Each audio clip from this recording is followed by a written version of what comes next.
Hello student, welcome to GPIC digital classes. आज आपका जो है वीडियो स्टार्ट हो रहा है नागरिक शास्त्र का। तो पाठ्यक्रम विवरण थोड़ा समझेंगे हम लोग। क्लास 12 सिविक्स के अंतर्गत जो आपका पाठ्यक्रम है इसको समझेंगे। आपका पाठ्यक्रम जो है नागरिक शास्त्र का आपका पूर्णांक जो है 100 अंक का है। इसको जो है दो खंडों में विभाजित किया गया है, खंड क और खंड ख।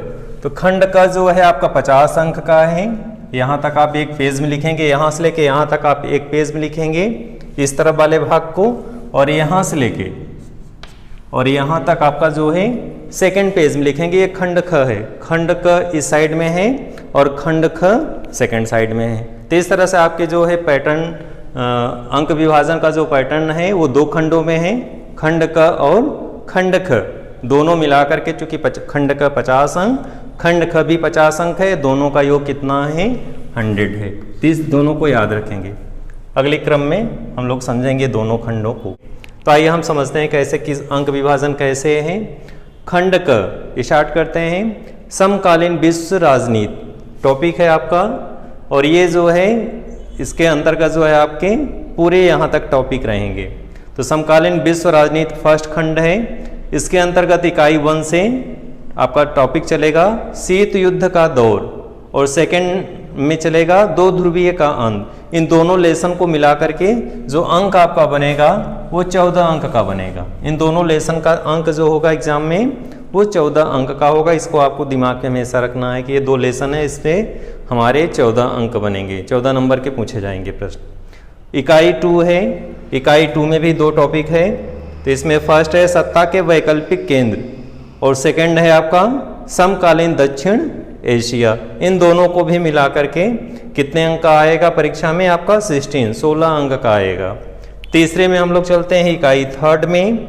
इकाई 3 में है अंतर्राष्ट्रीय संगठन, और ये जो है कितने अंक का होगा 10 अंक का।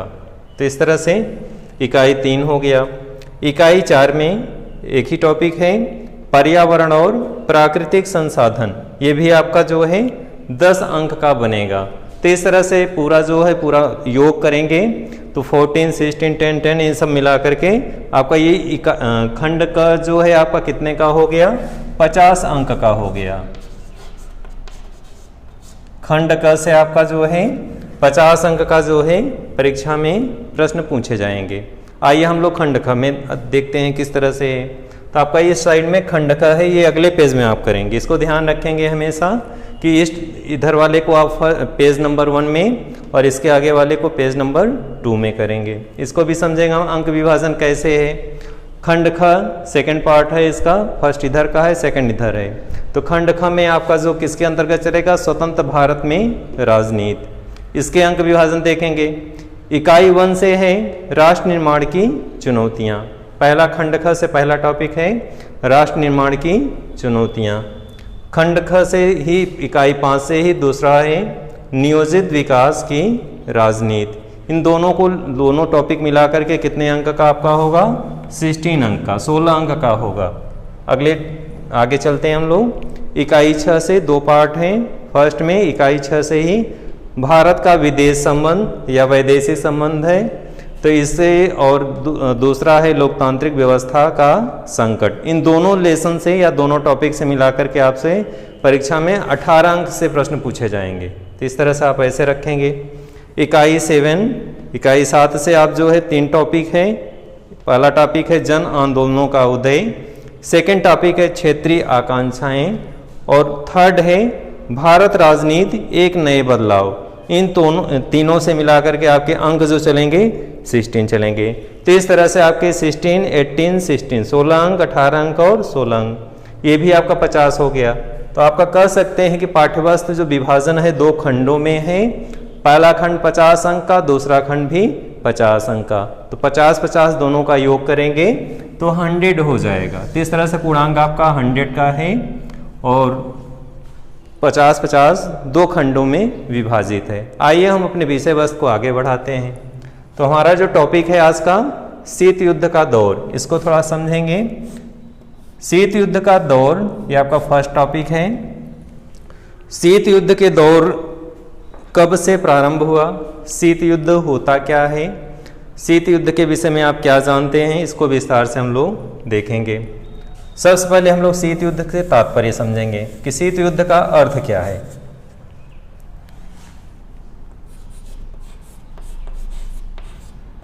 शीत युद्ध का अर्थ, तो अर्थ जानने के पहले हम इसके थोड़ा से पूर्व में जाना चाहेंगे।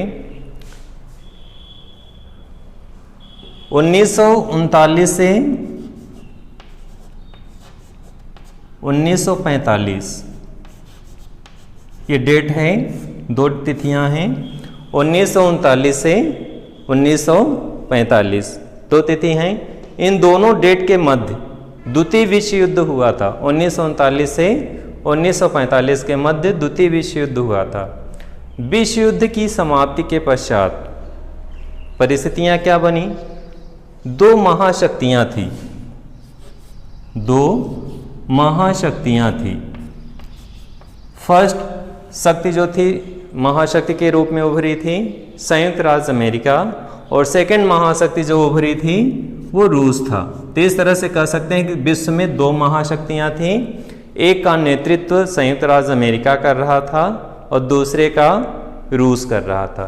तो इस प्रकार दो महाशक्तियां निकल करके आई, संयुक्त राज्य अमेरिका और सेकंड क्या है? रूस है। अब हमें समझना है शीत युद्ध का अर्थ क्या होता है। तो शीत युद्ध से तात्पर्य है कि जब ये दोनों महाशक्तियां, अभी तक द्वितीय विश्व युद्ध हुआ, तो इसमें चूंकि समझेंगे हम लोग कि द्वितीय विश्व युद्ध में जो है पूरे वर्ल्ड के लेवल के बहुत सारे ताकतवर कंट्री, जर्मनी, अमेरिका, सारे कंट्री जितने ताकतवर थे सब लड़े, बहुत ज़्यादा जान माल की हानि हुई। तो इसके पश्चात संयुक्त राष्ट्र संघ की स्थापना हुई 24 अक्टूबर 1945 को, और इसमें निर्धारित किया गया कोई देश जो है एक दूसरे पे आक्रमण नहीं करेगा। ये संस्था इसलिए बनाई गई थी संयुक्त राष्ट्र संघ कि जिससे विश्व युद्धों को रोका जा सके। तो इसके पश्चात शीत युद्ध से तात्पर्य समझने के पहले हम समझेंगे कि क्या स्थितियां बनी। तो 1939 से 1945 के मध्य द्वितीय विश्व युद्ध हुआ था। 45 में समाप्त हो गया, और 45 में समाप्त होने के पश्चात संपूर्ण विश्व में ध्रुवीकरण हुआ। ध्रुवीकरण का मतलब है कि दो शक्तियां थी, एक का नेतृत्व अमेरिका कर रहा था, दूसरे का रूस कर रहा था। दोनों शक्तियों में विश्व के सभी देश किसी न किसी गुट में सम्मिलित हो रहे थे। तो इस तरह से ये परिस्थितियां बनी। तो सब पहले हम लोग समझेंगे कि अर्थ क्या होता है। तो दो महाशक्ति जो थे ये एक दूसरे को डायरेक्टली युद्ध न करने के बजाय, यानी एक दूसरे को डायरेक्टली युद्ध नहीं किए, बल्कि एक दूसरे को नीचा दिखाने के लिए, एक दूसरे को कह सकते हो नुकसान पहुंचाने के लिए जो प्रयास किए उसी को बोलते हैं शीत युद्ध। यानी शीत युद्ध में डायरेक्टली न युद्ध करके इनडायरेक्टली युद्ध किया जाता है, यानी प्रत्यक्ष रूप से युद्ध न करके अप्रत्यक्ष रूप से युद्ध किया जाता है, और इसी को कहते हैं शीत युद्ध। यानी कि डायरेक्टली युद्ध न करके, प्रत्यक्ष रूप से युद्ध न करके, प्रत्यक्ष रूप से आक्रमण न करके अप्रत्यक्ष रूप से एक दूसरे को नीचा दिखाया जाए, एक दूसरे को नुकसान पहुंचाया जाए किसी न किसी रूप में अप्रत्यक्ष रूप से। तो इसी तरह से इसको क्या बोलते हैं? शीत युद्ध। तो शीत युद्ध किन किन के मध्य चला? दो बिंदु हमने आपको बताया। फर्स्ट का नेतृत्व संयुक्त राज्य अमेरिका कर रहा था, और सेकंड का कौन कर रहा था? रूस कर रहा था। तो दो महाशक्तियां थी, इन दोनों महाशक्तियों के बीच शीत युद्ध चल रहा था, और दोनों महाशक्तियों के ग्रुप में, कह सकते हैं समूह में, चूंकि दो वर्ग बन गए थे, विश्व में दो महाशक्तियां बन गई थी, और इन महाशक्तियों के से जितने भी देश थे किसी न किसी ग्रुप में शामिल हो रहे थे। ये प्रकार से कह सकते हैं कि गुटबंदी शुरू हो गई थी कि कुछ लोग अमेरिका के साथ सम्मिलित हो रहे थे और कुछ लोग रूस के साथ सम्मिलित हो रहे थे। तो इस तरह से ध्रुवीकरण का दौर शुरू हुआ। किसी न किसी ध्रुव, यानी ध्रुव मतलब जैसे एक एग्जाम्पल देते हैं, पृथ्वी के दो ध्रुव हैं, उत्तरी ध्रुव और दक्षिणी ध्रुव। तो वैसे ही एक प्रकार के दो शक्तियां थी, महाशक्तियां थी दोनों, और दोनों ग्रुपों में, दोनों ध्रुव के प्रकार कह सकते हैं, दोनों ध्रुवों में ध्रुवीकरण होता है, यानी ज़्यादातर जितने भी देश थे किसी न किसी ग्रुप में शामिल हो रहे थे। तो इस पूरी प्रक्रिया को क्या नाम दिया गया? शीत युद्ध नाम दिया गया। यानी एक दूसरे को डायरेक्टली नुकसान न करके, डायरेक्टली आक्रमण न करके अप्रत्यक्ष रूप से नुकसान पहुंचाने की जो स्थिति बनी, इसी को शीत युद्ध कहा गया। अब ये प्रक्रिया 1945 से प्रारंभ हुई और 1990 तक कंटिन्यू चलती रही। 1945 से प्रारंभ होकर के 1990 तक चलती रही। तो ये शीत युद्ध का दौर चलता रहा विश्व में।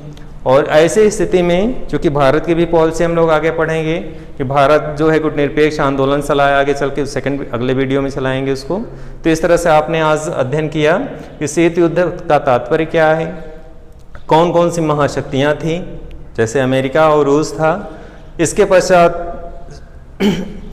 पश्चात इसी क्रम में आप समझेंगे कि शीत युद्ध की प्रक्रिया कब तक चली, 1990 तक।